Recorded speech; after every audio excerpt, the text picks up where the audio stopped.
চার সংস্কার কমিশনের প্রতিবেদনের বিষয়ে আলোচনার জন্য সরাসরি যুক্ত আছেন আমাদের স্টুডিওতে আমাদের সহকর্মী সাইফুল রিপন। আমি সরাসরি যুক্ত হচ্ছি রিপনের সাথে। সাইফুল, কেমন আছেন?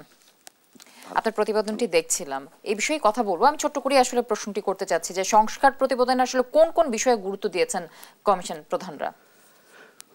সংস্কার কমিশনের যারা প্রধান রয়েছেন, পাশাপাশি পুরো রাষ্ট্র ব্যবস্থার যেই দাবি দাওয়াগুলো ছিল দীর্ঘদিনের, স্বাধীনতার পর থেকেই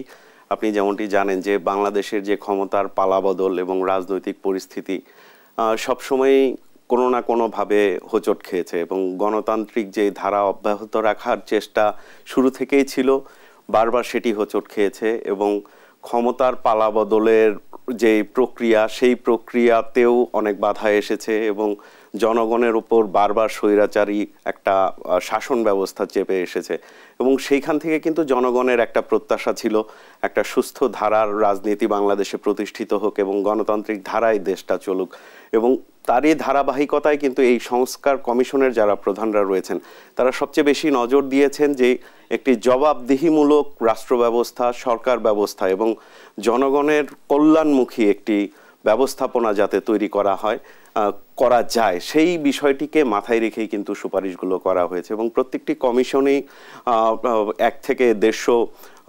সুপারিশ তারা করেছেন এবং বিভিন্ন বিষয় মাথায় রেখেই তারা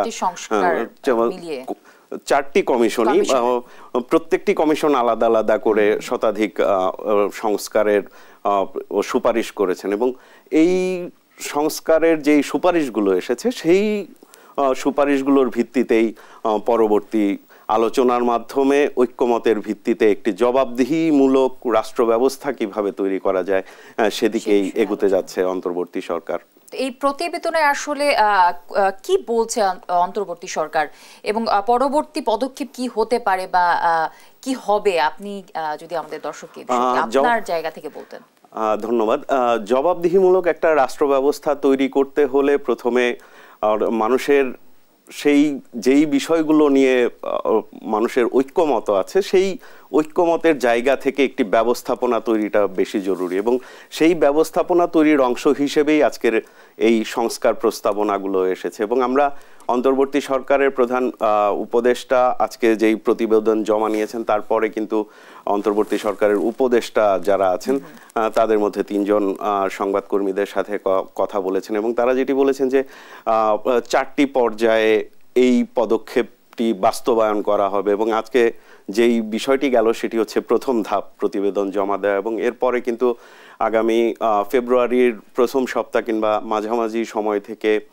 রাজনৈতিক দলগুলোর সাথে আলোচনা করে একটি ন্যূনতম ঐক্যমতের জায়গা তৈরি করা, যে কোন কোন সংস্কারের বিষয়ে ন্যূনতম ঐক্যমত তৈরি করা যায় সেই দ্বিতীয় ধাপ